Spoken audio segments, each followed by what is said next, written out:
Никой не идва тук след залез.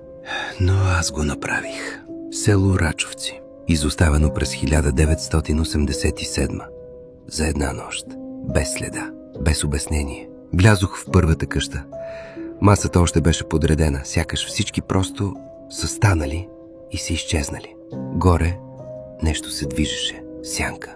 Неестествена. В училището намерих последния запис. Детски почерк. Учителко, сенките дойдоха пак и не бях сам.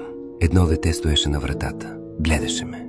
С черни очи. Тогава го чух. Селото принадлежи на онези, които останаха. И после стъпките. Навсякъде около мен. Побягнах, но всяка врата зад мен се отвори. Една по една.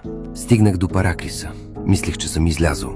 Но под ръката ми камъкът се издраска сам. Тук живеят сенките. Не идвайте след залез.